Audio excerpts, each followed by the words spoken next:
우리는 계속해서 예수님께서 직접 가르치시고 선포하신 산상설교의 말씀들을 살펴보고 있습니다. 마태복음 7장 말씀에서는 판단하지 말라고 말씀하시면서 우리가 무슨 판단으로 다른 사람을 판단하든지 우리도 그것대로 다시 판단을 받고 평가를 받을 것이라고 말씀하셨습니다.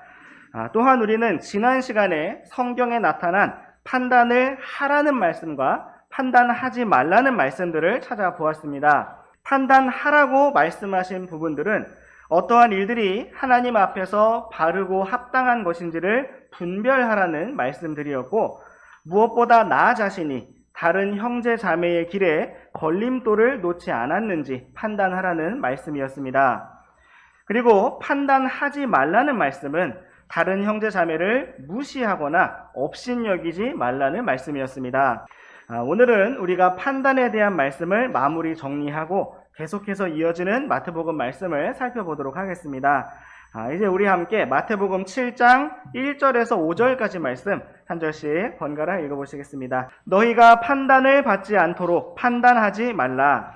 너희가 무슨 판단으로 판단하든 그것대로 판단을 받고 너희가 무슨 척도로 재든 그것대로 너희가 다시 평가를 받으리라. 너는 어찌하여 내 형제의 눈 속에 있는 티는 보면서 내 눈 속에 있는 들보는 깊이 생각하지 못하느냐? 혹은 보라, 내 눈 속에 들보가 있는데 내가 어찌 내 형제에게 이르기를 내가 내 눈에서 티를 빼내게 하라 하려느냐? 너 위선자야, 먼저 내 눈에서 들보를 빼내라. 그 뒤에야 내가 분명하게 보고 내 형제의 눈에서 티를 빼내리라. 아멘. 네, 예수님께서는 우리가 다른 형제의 눈 속에 있는 티를 볼 때에 먼저 나의 눈 속에 있는 들보를 깊이 생각해야 한다고 말씀하셨습니다. 그리고 5절 말씀에서는 먼저 나의 눈에서 들보를 빼낼 때 분명하게 볼 수가 있고 형제의 눈에서 티를 빼낼 수가 있다고 말씀하셨습니다. 우리는 지난 시간에 들보가 건축물을 지탱하는 뼈대 구조물이라는 사실을 생각해 보았습니다. 이것은 우리의 눈과 생각 속에 견고하게 자리를 잡고 있는 우리 자신의 시각, 고정관념, 생각의 프레임이라고 할 수가 있습니다. 이러한 우리 눈 속에 들보를 먼저 빼내지 않고서는 우리가 형제의 눈 속에 있는 티를 정확하게 볼 수가 없고 형제 자매를 참되게 도울 수가 없습니다. 또한 우리는 지난 시간에 강력한 책망과 지적이 형제 자매를 변화시킬 수가 없다는 사실을 생각해 보았습니다. 강력한 책망과 정죄가 사람을 바꿀 수 있었다면 율법이 사람을 구원할 수 있었을 것입니다. 그러나 그것이 불가능했기 때문에 하나님께서는 율법이 아닌 은혜로 우리를 구원하셨습니다. 그러므로 오늘 우리 모든 성도들에게 그 무엇보다 필요한 것은 바로 하나님의 은혜입니다. 물론 우리에게는 진리의 말씀에서부터 나오는 책망과 찔림도 필요합니다. 그러나 우리가 변화되고 성장하는 힘은 책망과 정죄에 있는 것이 아니라 은혜와 긍휼에 있습니다. 그러므로 우리가 먼저 하나님께로부터 모든 지식을 뛰어넘는 사랑과 은혜와 긍휼을 입은 자로서 날마다 그러한 은혜 가운데 살아가는 자로서 먼저 이 은혜를 우리 자신이 풍성히 누리고 다른 모든 이들에게도 하나님의 넘치는 사랑과 은혜를 공급하는 길로 나아갈 수 있기를 원합니다. 또한 오늘 우리가 모든 판단을 내려놓고 오직 은혜의 길로 나아갈 수 있는 근거는 결국 모든 것을 가장 정확하게 판단하시고 심판하실 하나님을 믿고 신뢰하기 때문입니다. 우리 함께 사무엘기상 24장 말씀을 보시겠습니다. 14절과 15절 말씀 한 절씩 번갈아 읽으시겠습니다. 이스라엘 왕께서 누구 뒤를 쫓으려고 나오셨나이까? 왕께서 누구를 뒤쫓고 있나이까? 죽은 개와 벼룩을 뒤쫓고 있나이다. 그러므로 주께서 재판관이 되사 나와 왕 사이의 시비를 판단하시고 내 사정을 변호하시며 나를 왕의 손에서 구출하시기 원하나이다 하니라. 아멘. 네, 이 말씀은 다윗이 사울 왕을 죽일 수 있는 기회가 있었지만 다만 옷자락만을 베고 사울을 살려준 뒤에 했던 말을 기록하고 있습니다. 다윗은 사울 왕에게 잘못한 것이 하나도 없었지만 사울 왕은 스스로 왕권의 위협을 느끼고 다윗을 죽이고자 하였습니다. 다윗은 참으로 억울하게 쫓기는 신세였고 계속해서 위험한 방랑 생활을 하였지만 결국 사울 왕을 완전히 끝낼 수 있는 기회가 왔음에도 불구하고 그를 해치지 않았습니다. 그 이유는 주께서 재판관이 되셔서 모든 것을 판단하시고 변호하실 것을 믿었기 때문이었습니다. 오늘 우리도 우리의 모든 사정을 왕들의 왕이시며 온 우주의 재판관 되시는 주님께 맡겨드리기를 원합니다. 또한 우리 함께 시편 7편 11절 말씀을 우리 다 같이 읽어보시겠습니다. 하나님은 의로운 자를 공의로 판단하시며 하나님은 사악한 자에게 날마다 분노하시는도다. 네, 이 말씀은 우리 하나님께서 의로운 자와 사악한 자를 모두 판단하시고 또 악에 대하여 날마다 분노하시는 분이심을 기록하고 있습니다. 이처럼 하나님께서는 사악한 자에게 날마다 분노를 하시지만 날마다 그 분노를 쏟아내시거나 날마다 심판을 집행하지는 않으시는데 그 이유는 하나님께서 심판을 집행하실 한 날을 정해놓으셨기 때문입니다. 그러므로 오늘 우리는 남의 종을 판단하는 자처럼 다른 이들을 판단하거나 정죄할 필요가 없습니다. 다만 나 자신이 주님 앞에서 바르게 걷고 있는지, 다른 이들 앞에 걸림돌을 놓지 않았는지 판단하기를 원합니다. 그러할 때 주님께서 모든 것을 최종적으로 판단하실 그 날에 바로 그리스도의 심판석 앞에서 우리가 마침내 칭찬을 받게 될 것입니다. 이러한 소망 가운데 오늘도 한 걸음 전진하는 우리 모두가 되기를 원합니다. 이제 우리 함께 마태복음 7장 6절 말씀을 다 같이 읽어보시겠습니다. 너희는 거룩한 것을 개들에게 주지 말고 너희 진주들을 돼지들 앞에 던지지 말라. 돼지들이 자기 발밑에서 그것들을 짓밟고 다시 돌아서서 너희를 찢을까 염려하노라. 네, 다음으로 예수님께서 주신 말씀은 거룩한 것들을 개들에게 주지 말고 진주들을 돼지들 앞에 던지지 말라는 말씀이었습니다. 그 이유는 돼지들이 거룩한 진주들을 발밑에서 짓밟을 뿐만 아니라 다시 돌아서서 제자들을 공격하고 찢을 것이었기 때문입니다. 구약 성경에서 개와 돼지는 음식물로 규정했을 때 부정한 짐승에 속합니다. 개는 발굽도 갈라지지 않았고 되새김질도 하지 않기 때문에 부정한 짐승으로 분류되었고 돼지는 발굽은 갈라졌지만 역시 되새김질은 하지 않기 때문에 부정하다고 말씀하셨습니다. 우리나라 말에는 사람을 짐승에 비유해서 어떤 면을 강조하거나 욕을 하는 특징이 있습니다. 신발을 신는데 시간이 오래 걸리는 사람을 다리가 많은 지네다라고 부르기도 하고 갑작스럽게 버럭 화를 내는 무서운 사람을 호랑이 같다라고 표현을 하기도 합니다. 또 다른 사람을 무시하면서 일컬을 때 개나 소를 언급하기도 합니다. 성경에서도 사람을 동물에 빗대어서 표현한 경우들을 볼 수가 있는데 그 중에서 오늘의 말씀에 등장하는 개와 돼지도 포함되어 있습니다. 먼저 우리 잠시 성경에서 자기 자신을 개라고 부르면서 겸손하게 낮추었던 사람들을 찾아보도록 하겠습니다. 앞서 보았던 다윗은 자신을 계속해서 죽이려고 추격하는 사울 왕을 향해서 왕께서 죽은 개와 벼룩을 뒤쫓고 있는 것이다 라고 말하면서 자기 자신을 죽은 개와 벼룩이라고 표현했던 것을 볼 수가 있습니다. 또한 우리 함께 잘 아시는 사무엘기상 17장 43절 말씀을 보시겠습니다. 그 블레셋 사람이 다윗에게 이르되 내가 개냐 그래서 내가 막대기들을 가지고 내게 오느냐 하고는 자기 신들을 두고 다윗을 저주한 뒤. 네, 골리앗은 목자의 막대기를 가지고 자신과 싸우러 나온 다윗을 보고는 모멸감을 느꼈습니다. 블레셋의 대표 투사인 자신을 대항하여 이스라엘의 대표로 나왔다고 하는 투사가 나름대로 무기를 잘 갖추고 무장한 용사가 아니라 단지 작은 소년에 불과했을 뿐만 아니라 칼이나 창이 아니라 나무 막대기를 가지고 나온 것을 보면서 자기 자신을 개처럼 대하느냐고 물었던 것입니다. 또한 우리와 함께 사무엘기 하 9장 8절 말씀을 보시겠습니다. 그가 절하며 이르되 왕의 종이 무엇이기에 왕께서 나같이 죽은 개를 돌아보시나이까 하니라. 네, 이 말씀은 요나단의 아들이었던 무비보셋이 다윗을 향하여 했던 말입니다. 다윗은 요나단이 자신에게 베풀었던 친절을 기억하였고 그의 아들인 무비보셋을 선하게 대하고자 하였습니다.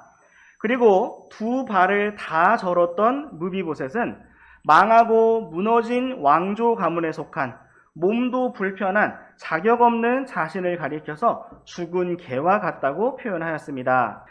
이 외에도 우리는 누군가를 낮추는 표현으로 개를 빗대어 사용한 장면들을 성경에서 여러 번 찾아볼 수가 있습니다.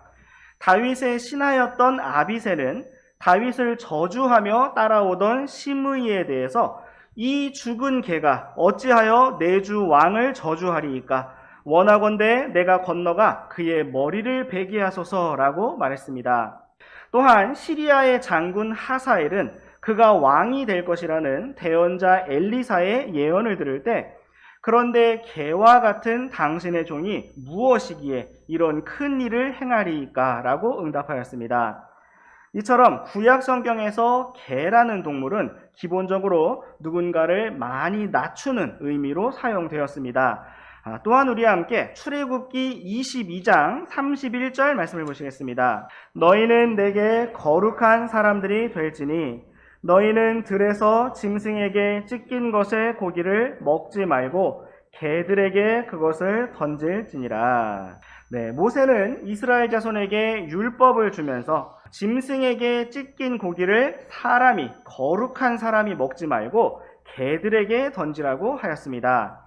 그것이 건강한 상태에서 사람에게 잡혀 죽은 고기가 아니기 때문에 이미 썩었거나 어떤 병이 있는지 알 수 없기 때문에 결코 사람이 먹어서는 안 되고 오히려 개들에게 그것을 던져서 먹게 하라고 말씀하셨습니다. 이처럼 구약 성경에서 개는 거룩한 사람들과 반대되는 위치에 있었고 부정한 고기를 처리하는 역할을 하였으며 또 죽은 자들의 피를 핥고 시체를 뜯어먹는 역할을 하고 있습니다. 또한 우리와 함께 신명기 23장 말씀으로 가보시겠습니다. 18절 말씀 우리 다 같이 읽어보시겠습니다. 너는 창녀의 품삯과 개의 몸값은 어떤 서원 헌물로도 주 내 하나님의 집으로 가져오지 말라. 이것들은 둘 다 주 내 하나님께 가증한 것이니라. 네, 이 말씀은 하나님의 집으로 가져오는 서원 헌물에 대하여 기록하고 있습니다. 하나님께서는 성전으로 가져오는 모든 헌물이 다 귀하다라고 말씀하지 않으셨고 창녀의 품삯과 개의 몸값은 가증한 것이니 어떤 종류의 서원 헌물로도 가져오지 말라고 말씀하셨습니다. 이처럼 개의 몸값은 그 자체로 부정하고 가증한 것으로 여겨지고 있습니다. 오늘날에는 개라는 동물이 애완동물 또 반려동물로 널리 사랑을 받고 있는데 성경에서도 그런 긍정적인 측면들 역시 언급되고 있습니다. 구약시대에도 개는 파수꾼, 경비견 역할을 담당하였고 또 양떼를 목자와 함께 지키는 양치기 역할도 담당하였습니다. 또한 하나님께서 기드온의 300용사를 선택하실 때에는 손으로 물을 떠서 주변을 경계하는 가운데 개가 물을 핥는 것 같이 자기 혀로 물을 핥은 자를 뽑으라고 말씀하시기도 하셨습니다. 사실 대부분의 동물들이 혀로 물을 핥는데 하나님께서는 특별히 개를 언급하신 것을 볼 수가 있습니다. 이제 우리와 함께 잠언 말씀으로 가보시겠습니다. 잠언 30장 29절부터 31절까지 말씀 한 절씩 번갈아 읽어보시겠습니다. 잘 다니는 것 3가지가 있으며 참으로 멋있게 다니는 것 4가지가 있나니 곧 짐승들 가운데 가장 강하여 어떤 것 앞에서도 물러서지 아니하는 사자와 그레이하운드와 또한 순념소와 또 일어나 대적할 수 없는 왕이니라. 네, 이 말씀은 당당하고 멋지다고 불리는 네 가지를 언급하고 있습니다. 첫 번째는 동물의 왕이라고 불리는 사자이고, 두 번째는 사냥개 중에서 가장 빨라서 최대 시속 72km까지 달릴 수 있는 그레이하운드, 세 번째는 강한 뿔을 가지고 있는 수점소, 네 번째는 일어나서 대적할 수 없는 강력한 왕이라고 하였습니다. 이처럼 성경에서는 개를 향해서 멋있다라고 하는 표현도 사용하고 있습니다. 어떤 목사님은 자신이 진리의 앞마당을 지키는 셰퍼트와 같은 주님의 개가 되어서 충성을 다할 것이라고 말하기도 하였습니다. 정리해보면 개라는 동물이 성경에서 긍정적인 의미로 언급된 경우도 있지만 대부분의 많은 경우에서는 부정적인 의미에서 더 자주 사용되었습니다. 우리 함께 이제 마태복음 말씀으로 오셔서 마태복음 15장 24절에서 28절까지 말씀 한 절씩 번갈아 읽어보시겠습니다. 그분께서 응답하여 이르시되 나는 이스라엘 집에 잃어버린 양들 외에는 다른 데로 보내어지지 아니하였노라 하시니라. 그때 그녀가 와서 그분께 경배하며 이르기를 주여 나를 도우소서 하였으나 그분께서 응답하여 이르시되 자녀들의 빵을 집어 개들에게 던지는 것은 합당하지 아니하니라 하시므로. 그녀가 이르되 주여 참으로 옳소이다마는 개들도 자기 주인의 상에서 떨어지는 빵 부스러기를 먹나이다 하매. 그때 예수님께서 그녀에게 응답하여 이르시되 오 여자여 내 믿음이 크도다. 내가 원하는 대로 내게 이루어질지어다 하시니 바로 그 시각부터 그녀의 딸이 온전하게 되니라. 아멘. 이 말씀은 예수님께서 어떤 가나안 여자, 이방인 여자와 나누셨던 대화를 기록하고 있습니다. 이 이방인 여자는 마귀에게 몹시 시달리고 있는 자신의 딸을 고쳐주시라고 예수님께 간청하였습니다. 그런데 예수님께서는 이 여자의 간청을 거절하시면서 자녀들의 빵을 집어 개들에게 던지는 것이 합당하지 않다고 말씀하셨습니다.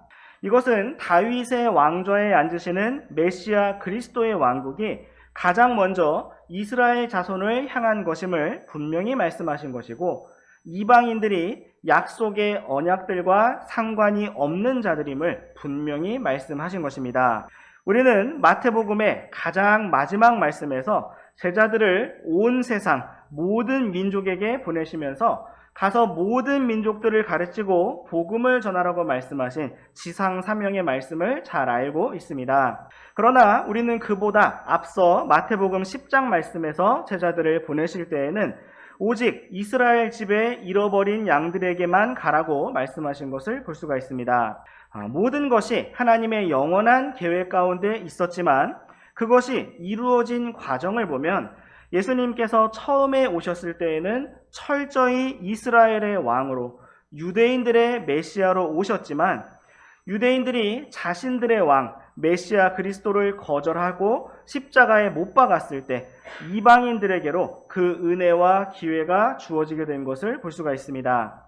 이러한 맥락에서 예수님께서는 바로 여기에서 이방인 여인을 포함한 이방 민족들을 가리켜서 개들이라고 부르신 것입니다. 이처럼 주 예수 그리스도께서 가장 먼저 유대인들의 왕으로 오시고 이스라엘 민족을 위한 왕국을 가져오는 것이 가장 첫 번째 원칙이고 방향성이었지만 이 모든 것을 다 뛰어넘는 더 우선시되는 원칙과 원리가 있었는데 그것은 바로 믿음이었습니다. 처음에 아브라함이 아직 어떤 민족도 이루지 아니하고 심지어 아들이 한 명도 없는 상태에서 개인적으로 하나님과 만났을 때 아브라함이 하나님께 보인 것, 하나님께 의로 인정받은 것은 바로 믿음이었습니다. 이처럼 여기에서 자신이 개라고 불린 이방 여인은 오히려 예수님께 한 걸음 더 다가서면서 주여 참으로 옳습니다 라고 응답했습니다. 그러면서 개들도 자기 주인의 상에서 떨어지는 빵 부스러기를 먹나이다 라고 말했습니다. 이와 같이 부스러기의 은혜라도 주시라고 구하는 이 여인의 겸손과 믿음은 주 예수님께서 이스라엘 집에 잃어버린 양들 외에는 다른 데로 보내어지지 아니하였다는 이 기본 규칙을 뛰어넘는 것이었습니다. 오늘 우리도 이와 같은 겸손과 믿음으로 주님 앞에 나아오기를 원합니다. 그리하여 주님께서 주시는 넘치는 은혜와 긍휼을 풍성히 누리기를 원합니다. 이제 우리 함께 개와 관련해서 성경 구절 두 구절만 더 찾아보시겠습니다. 먼저 계시록 22장 15절 말씀입니다. 개들과 마법사들과 음행을 일삼는 자들과 살인자들과 우상 숭배자들과 누구든지 거짓말을 좋아하며 지어내는 자는 밖에 있느니라. 네, 이 말씀은 새 예루살렘 안으로 들어올 수 없는 사람들, 불호수의 둘째 사망에 들어가는 사람들이 어떤 사람들인지를 기록해주고 있습니다. 첫 번째로는 개들이 들어갈 수 없다고 표현되었고, 그 뒤로는 마법사들, 음행을 일삼는 자들, 살인자들, 우상숭배자들, 거짓말을 좋아하며 지어내는 자들이 밖에 있다고 말씀하고 있습니다. 그렇다면 여기에서 개들이라는 말씀이 의미하는 것은 무엇일까요? 많고 많은 동물들 중에서 새 예루살렘에 들어갈 수 없는 한 종류의 동물을 지정하신 것일까요? 또한 우리 함께 이것을 생각하시면서 빌립보서 3장 2절 말씀을 보시겠습니다. 개들을 조심하고 악한 일꾼들을 조심하며 살을 베어내는 자들을 조심하라. 네, 이 말씀에서 사도 바울은 빌립보 성도들에게 조심해야 할 세 가지를 언급하였습니다. 그것은 바로 개들, 악한 일꾼들, 살을 베어내는 자들입니다. 이처럼 표현은 세 가지이지만 사실은 모두 같은 대상을 일컫고 있습니다. 살을 베어내는 자들이라는 것은 할례를 행하여야 구원을 받을 수가 있다고 주장하는 율법주의자들, 유대주의자들을 가리키는 것입니다. 성경은 바로 그러한 거짓 복음을 전하는 자들을 가리켜서 개들, 악한 일꾼들이라고 부르고 있습니다. 그럴싸한 말솜씨로 진리와 비슷하지만 진리가 아닌 것들을 가르치는 구원의 복음을 변질시키는 자들을 성경은 개들이라고 부르고 있습니다. 이 말씀을 오늘의 마태복음 말씀과 연결해 보면 우리의 거룩한 것, 값진 진주들을 그들에게 주지 말아야 하는데 그 이유는 그들이 자기 발밑에서 그것들을 짓밟고 오히려 우리 성도들을 공격하고 찢을 것이기 때문입니다. 다음으로 계속해서 연결해서 돼지들에 대해서 살펴보시겠습니다. 성경에서 돼지는 부정한 짐승, 더러운 짐승으로 분류되고 있습니다. 예수님께서는 게르게스 지방에서 군단 마귀에게 사로잡힌 사람을 고쳐주신 적이 있는데 그때 군단 마귀가 약 2,000마리쯤 되는 돼지떼에게 들어가 바다에 빠져 죽은 것을 볼 수가 있습니다. 이것은 당시 갈릴리 호수 동쪽 편에서 사람들이 부정한 짐승인 돼지떼를 키우고 있었다라는 사실을 보여주고 있는 것입니다. 성경에서 부정하다고 말씀하신 돼지떼를 갈릴리 호수 옆에서 이렇게 대량으로 목축한 것은 유대인들이 먹기 위해서라기보다는 이방인들을 대상으로 많은 돈을 벌기 위해서였을 것입니다. 또한 우리는 탕자의 비유에서 탕자가 가난하게 되었을 때 돼지를 치는 일을 하게 되고 돼지가 먹는 곡식 껍질로 자기 배를 채우려 하였다는 이야기를 읽어볼 수가 있습니다. 이러한 돼지에 대한 언급은 탕자가 얼마나 부정하게 되고 비참하게 되고 가증하게 되고 또 가난하게 되었는지를 강조하는 부분이라고 할 수가 있겠습니다. 이제 우리 함께 베드로 후서 2장 말씀으로 가보시겠습니다. 17절부터 22절까지 말씀 우리 한 절씩 번갈아 읽어보시겠습니다. 이들은 물 없는 샘이요 폭풍에 밀려다니는 구름이라 그들을 위해 어둠의 안개가 영원토록 예비되어 있나니 이는 그들이 크게 부풀린 헛된 말들을 하면서 잘못된 행위 속에서 사는 자들로부터 빠져나와 깨끗하게 된 자들을 육체의 정욕과 심한 방종을 통해 깨어내기 때문이라. 그들이 저들에게 해방의 자유를 약속하지만 자신들은 부패의 종이니 이는 어떤 사람이 누구에게 정복되면 정복한 바로 그 사람에게 그가 속박되기 때문이라. 만일 그들이 주 곧 구원자 예수 그리스도를 아는 것을 통해 세상의 오염에서 벗어난 뒤에 다시 그 안에 밀려들어 정복되면 마지막 끝이 처음보다 그들에게 더 나쁘니 그들이 의의 길을 안 뒤에 자기들에게 전달된 거룩한 명령을 버리고 돌아서는 것보다 차라리 그것을 알지 못한 것이 그들에게 더 나았으리라. 그러나 개는 자기가 토한 것으로 되돌아가고 씻긴 돼지는 진창 속에서 뒹군다 하는 참된 잠언에 따라 그 일이 그들에게 일어났도다. 네, 이 말씀에 언급된 개와 돼지는 진리를 대적하는 악한 일꾼들, 그리고 의의 길을 안 뒤에 거룩한 명령들을 버리고 돌아서는 자들을 가리키고 있습니다. 악한 일꾼들은 18절 말씀과 같이 크게 부풀린 말들을 하면서 사람들을 꿰어내는 자들, 유혹하는 자들입니다. 또한 19절 말씀처럼 해방의 자유를 약속하지만 정작 자신들은 부패의 종이며 또 자신을 따르는 자들을 속박하는 자들입니다. 우리는 토해낸 것으로 되돌아가고 씻은 뒤에 진창 속에서 뒹구는 개나 돼지와 같은 삶으로 나아가지 않기를 원하고 오히려 더욱더 주님을 따라서 비둘기처럼 순수한 삶, 어린 양처럼 순종하는 삶으로 나아가기를 원합니다. 참으로 감사한 것은 개와 돼지처럼 부정하고 가증한 이방인이었던 우리들을 하나님께서 오직 은혜로 구원해 주셨다는 사실입니다. 하나님께서는 베드로에게 환상을 보여주시면서 온갖 부정한 짐승이 담긴 그릇이 하늘로부터 내려오게 하시며 그것을 잡아서 먹으라고 말씀하셨습니다. 베드로가 부정한 것을 결코 먹을 수 없다고 대답하자 하나님께서 깨끗하게 하신 것을 속되다 하지 말라고 말씀하셨습니다. 하나님께서는 이러한 환상을 베드로에게 3번 보여주셨고 바로 그날 그를 통하여 고넬료의 집에 이방인들의 집에 복음을 선포하게 하셨습니다. 이처럼 부정한 짐승과 같았던 우리들을 먼저 사랑하시고 오직 은혜와 긍휼로 구원하신 주님, 주 예수 그리스도의 보혈을 통해 깨끗이 씻으신 주님을 찬양합니다. 오늘 우리가 이러한 놀라우신 주님을 따라서 사랑과 긍휼의 길로 또 거룩함과 의의 길로 더욱더 나아가기를 원합니다. 네, 기도하고 마치겠습니다.